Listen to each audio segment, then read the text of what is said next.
Vice-líder do governo na Câmara, o deputado federal Rogério Correia, do PT de Minas Gerais, afirmou que Valdemar Costa Neto está entregando Jair Bolsonaro para manter o funcionamento do PL. Mas, de novo, uma história, né, Silvio, que não se sustenta, mas eu fiquei curiosa a respeito dessa teoria aí dele estar dizendo... Olha... É dor de cabeça pro Valdemar, a gente sabe, né? E é uma mistura de coisas aqui, né? Que forças especiais, que os pretos estavam lá mesmo, assim, fazendo. É claro e notório, tem vídeo, todo mundo sabe, todo mundo finge que não aconteceu. Esse é o elefante na sala. Todo mundo sabe que estava cheio de agentes de forças especiais lá.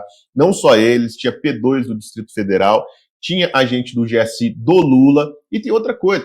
Os agentes de forças das... Só que o que o Rogério Corrêa não está dizendo, que no 8 de janeiro, né, os agentes das forças especiais, dos kids pretos, eles já estavam sob o comando do exército do Lula. O GSI estava sob o comando do Lula, né? E os oficiais de inteligência da Polícia Federal já está da Polícia Civil da Polícia Militar do DF, né, já estavam porque eles são da inteligência, né, sob o comando do Sisbin do Lula. Né? Então, assim, é óbvio que militares fizeram cagada. Né? Mas eles fizeram para quê? Isso que o sujeito não diz. Né? Eles não fizeram para dar um golpe. Todo mundo sabia que não teria golpe nenhum ali.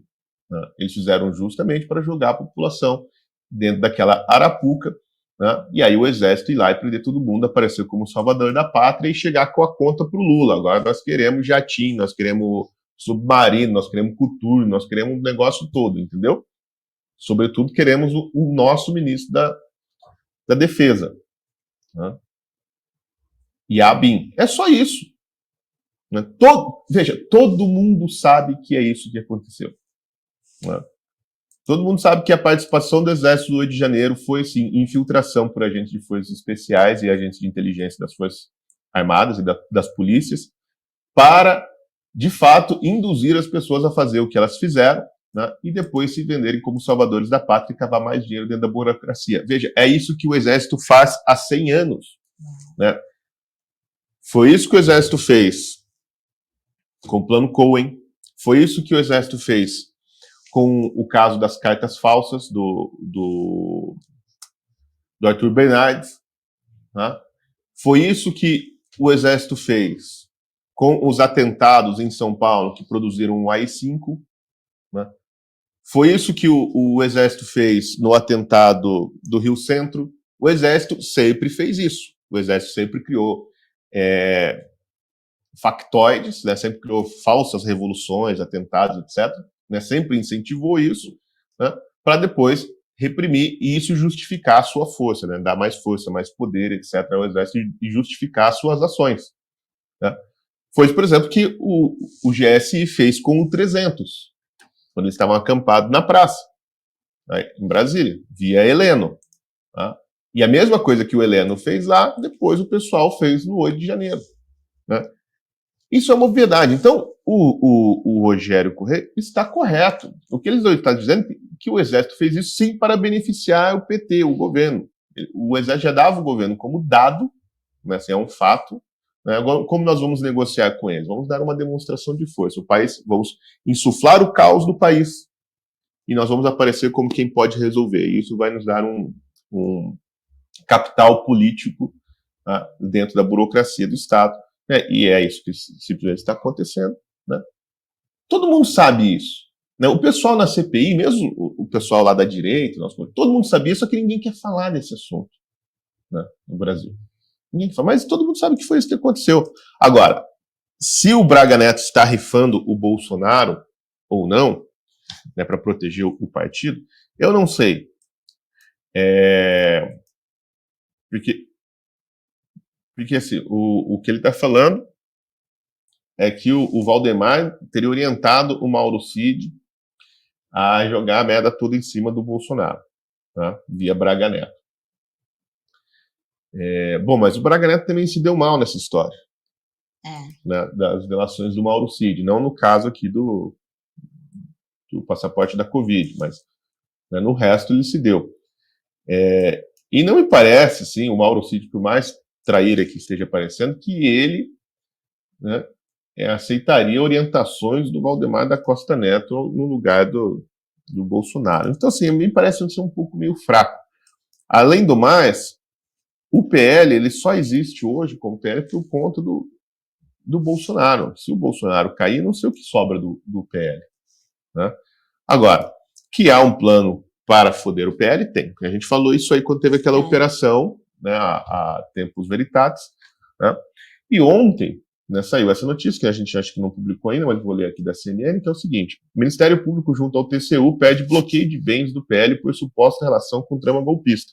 Foi exatamente o que a gente falou. Vamos pegar o PL, porque o PL bancou o relatório das urnas, sei lá se pagou hotel, ônibus, não sei essas coisas, mas que ele bancou o relatório das urnas, que na narrativa oficial aí do golpe, né, foi o relatório das urnas que criou o clima de tensão, né, quer dizer, é um elemento a mais a narrativa de que as eleições foram fraudadas, que criou o clima de tensão, etc., que desembocou no 8 de janeiro. Então, portanto, o PL estava lá, de alguma maneira, financiando os atos antidemocráticos. Tá? Então, o subprocurador-geral do Ministério Público, junto ao TCU, Lucas Rocha Furtado, pediu nessa terça-feira o bloqueio de bens do PL, no montante de 27,2 milhões. Partido com os bens bloqueados, vocês sabem o que vai acontecer, né, nas eleições. Segundo o subprocurador, após o início da Operação Tempus Veritatis, deflagrada pela Polícia Federal, ficou sendo de conhecimento público o suposto envolvimento. Então, se é de conhecimento público, como é que é suposto? Né? Não dá para exigir muita lógica também de gente do Ministério Público. Né? Entre outros diversos atores do PL na trama golpista que objetivou decretar estado de exceção no país para desrespeitar o resultado legítimo do pleito eleitoral de 2022. Furtado ainda afirma que o bloqueio de bens deve ser estendido ao presidente do partido, Valdemar da Costa Neto, e aos membros da Comissão Executiva Nacional do PL, porque a eles compete a administração do partido, sua representação judicial nos termos do seu estatuto. No documento, Furtado também pede que o partido seja incluído como réu em uma ação civil pública que tramita na 8ª Vara de Justiça do Distrito Federal, em que se pede a condenação de financiadores dos atos do 8 de janeiro, em 100 milhões de reais a título de indenização por dano moral coletivo. A representação segue agora para avaliação do TCU. Procurado, o PL afirmou que não direcionou qualquer verba para apoio à promoção ou financiamento de qualquer medida ou manifestação antidemocrática. As contas do partido são públicas e estão dispostas da população e das autoridades brasileiras para, caso assim entendam necessário, confirmarem a rigidez e a legalidade de todos os gastos feitos pelo partido. Né? Ou seja, de fato não tem nada. Né? É só mais um, né, ente do Ministério Público querendo brilhar, como eles aprenderam a fazer na Lava Jato. Né? A Lava Jato teve uma série de coisas boas, né, mas teve esse, vamos dizer assim, efeito colateral, né, que é transformar a agenda do Ministério Público e eles acham que eles são pessoas importantes, que a gente liga para eles, né, eles querem estar na mídia o tempo inteiro. Né, tem aquela besteira que o Dallagnol fez com aquela porcaria daquele PowerPoint, né, do Lula. Então, sério, depois disso, todo a agenda do Ministério Público quer, assim, ter o seu momento de glória. Né? Então, agora, como está na onda, assim, a glória é perseguir o Bolsonaro, né, então, se ele fizer alguma coisa contra o PL, o nome dele vai aparecer na mídia, ele vai ficar se achando gostosão. Né? Então, isso não tem nada, obviamente, né, mas vai que cola. Né? Agora, sim, e desvia os esforços. Agora o partido tem que ir lá defender de uma porcaria dessa. Né? E gera narrativa para a mídia. Né? Agora, sim, olha, o Valdemar não é assim, a pessoa mais confiável do planeta. Né? Ele pode muito bem estar fazendo isso aí. Mas eu não acredito que seja o caso agora, dele rifar o Bolsonaro. Né? A estratégia do partido, obviamente, precisa do Bolsonaro solto. É só ver por onde ele passa, né? A capacidade dele de mobilizar, né, o eleitorado do PL, mobilizar as lideranças locais do PL em torno desse objetivo eleitoral. Né? Então, não, bom, mas também não sei, né? Sim, você mencionou a CPMI, né? E eu me lembro de ter acompanhado o vídeo lá, o relatório final, e bem ao término mesmo, o presidente lá da mesa, cujo nome agora me falta a memória, mas eu lembro que eu recortei esse trecho, assim. Qual CPI? CPMI, a do 8 de janeiro. Ele termina, né, agradecendo o pessoal, isso e aquilo outro, mas a fala final dele foi cumprimentando as forças militares pelo desempenho, pelo brilhantismo, por defender a democracia, por dar aquele tapete vermelho, lambendo as botas de todos eles. Durante a CPMI, os assessores de relações públicas governamentais, assessores parlamentares, né, das Forças Armadas, estavam o dia inteiro trabalhando que nem uns malucos dentro do Congresso, com as pastinhas, que eles andam com aquela porra daquela pastinha o tempo inteiro, indo de gabinete em gabinete de membros da CPMI para conversar, para explicar, para não sei o quê, para tentar blindar de tudo quanto é jeito, né, o Exército. E conseguiram, né, convencer a direita, e eu acho que foi uma grande cagada isso de todos que estavam lá, né, convencer a direita de que o destino do movimento conservador e da direita e do Bolsonaro estava amarrado ao destino dos militares. Né? Ninguém teve a coragem de expor. Falou, não, vocês criaram uma armadilha para o povo. Ninguém teve a coragem de falar isso, né, e defender isso. Então se viam obrigados a blindar os generais que iam lá dar depoimento, quando tinham que deixar eles falar mesmo. Não, agora vocês peguem e contem aí. Né? E criaram, né, deixaram rolar essa narrativa, que foi criada pelo próprio Exército, né, que é uma estratégia de desinformação repetida por um monte de influenciador, achando que eu tenho informações de dentro, vou contar aqui para vocês e tal. A ideia do general melancia. Né?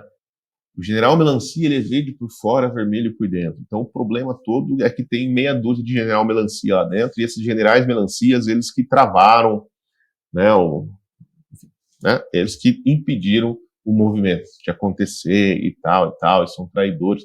Veja, não existe general melancia. O Exército é uma grande melancia inteiro. Inteiro. Né? O que existe, só existe uma coisa, desde 1940. Existe uma única coisa, graças ao general Góes Monteiro, que criou isso, existe a política do Exército, não existe mais a expressão dele. Temos que acabar com a política no Exército e criar a política do Exército. Então, óbvio que tem uma série de facções dentro do Exército, dentro do oficialato, né? Uns mais à esquerda, uns mais à direita, mas no final só existe a política do Exército. O Exército sempre age unido, né, segundo os seus comandos, segundo aquilo que manda, né, o Estado-Maior. Então, assim, não tem esse negócio de general melancia, etc. Vocês podem até acreditar isso, tem as aparências, mas é só ver assim, quem ganha no final com tudo isso é o Exército, né, a corporação. Então, mesma coisa, agora do Mauro Cid. É preciso fritar alguém que leve a culpa para manter a corporação unida e mais forte? Então vamos fritar, é assim. Né? Soldado, como é que eles gostam de falar? Soldado que tem medo da morte não vai para a guerra. Não é uma coisa assim, tem medo de morrer não vai para a guerra. É isso. Né? Não existe, esse negócio de general melancia é uma história da carochinha que inventaram para vocês acharem que o Exército é uma instituição, né, gloriosa, que está defendendo o povo e tal, e que eventualmente tem algum general ali que trai. Não, o Exército é uma trairagem desde 1889. É a instituição mais sacana que existe do país, o Exército do Partido Comunista, né, que está enganando o povo, né, controlando o Estado, fazendo bobagem, criando falsas revoluções, tomando o poder, etc., desde 1889. Né? É a grande instituição do Deep State, é a grande burocracia, é aquela que... Só vocês veem, o que permaneceu no Brasil ao longo de um século? 4 coisas permaneceram no Brasil ao longo de um século. Desde a queda do Império, né, mais de um século já, né, da queda do Império até hoje. 4 coisas existem no Brasil. Né? Depois de tudo que aconteceu. A Igreja Católica, o Partido Comunista, que surgiu em 22, né, então ele é um pouquinho mais novo, a maçonaria e as Forças Armadas. E não há uma distinção muito clara entre essas duas últimas. Essas são as 4 instituições permanentes do Brasil. E agora existe mais uma, que é o STF, que muda governo, cai governo, sobe governo, desce governo, o STF está lá. Tá? Então, se você quer entender alguma coisa sobre a política brasileira, são para essas 4 instituições que você deve olhar. E o Partido Comunista, as suas metamorfoses. Né? Hoje ela se chama PT e suas linhas auxiliares. Né? Todo o resto é bobagem. São essas 4 instituições que determinam o rumo do país. E as disputas políticas, partidárias, né, são epifenômenos disso. São coisas que acontecem porque essas 4 instituições permitem. Por exemplo, o que seria da esquerda hoje sem a Igreja Católica? Sem a criação da teologia da libertação lá nos anos 60, né? Sem as ligas camponesas, né? Seria nada. O que seria da guerrilha nos anos 60, sem a JUC, sem a Juventude Universitária Católica, depois virou AP, maoísta? Seria nada. E assim, essas 4 instituições são as instituições permanentes da sociedade brasileira, né? Que tem um peso muito grande nas decisões de Estado, né? E o Exército, obviamente, é uma delas, né? Não é à toa que ai, meu Deus, como é o nome dele? Esqueci o nome do historiador brasileiro, chamou o Exército de, né, as forças de desestabilização da República, né? Ele não é o poder moderador, como eles gostam de se chamar, né? É a força desestabilizadora. Toda vez que há um caos no país, pode ter certeza que foi causado pelas Forças Armadas. Mas eles aparecem como quem está ali para resolver o problema, né? Infelizmente, a direita, né, ignorante da história brasileira, né, caiu nessa conversa mole, né, e achou mesmo que teria a obrigação de defender as Forças Armadas na CPI, na CPMI do 8 de janeiro. Né, quanto poderia ter se livrado do problema, ter colocado a culpa toda nos casos e falar, a gente não tem nada a ver com isso, nós fomos vítimas deles, como foi, né, o resto do povo brasileiro. Mas qual é o problema? O problema é que tem um elo, né, que une a direita e as Forças Armadas, que chama-se Jair Messias Bolsonaro. Né, e o Bolsonaro não consegue né, ele não consegue se decidir para que lado ele vai. Ele tem um pé lá e um pé cá. Agora parece, depois do 25 de janeiro, fevereiro, né? De fevereiro, né?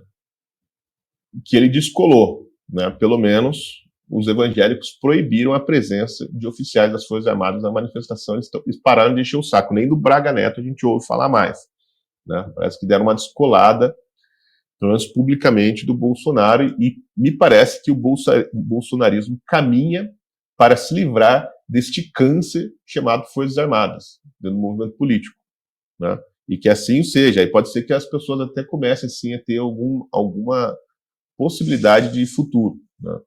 Mas enquanto a direita continuar com esse tesão, né, estúpido em torno das Forças Armadas, não pode ver um homem de coturno que já molha a calcinha, né, vai ser esta merda, né? É só ver. Quem está fodendo o Bolsonaro? Coronel Cid. Ué, não é? Estou mentindo? Não, tudo bem. É o STF, é não sei o quê. Vocês acham mesmo? Olha aqui para mim, a minha carinha bonita. Vocês acham mesmo que o STF, a Polícia Federal, ia esculhambar o Cid, filho de um general 4 estrelas, sem permissão das Forças Armadas? Vocês estão loucos?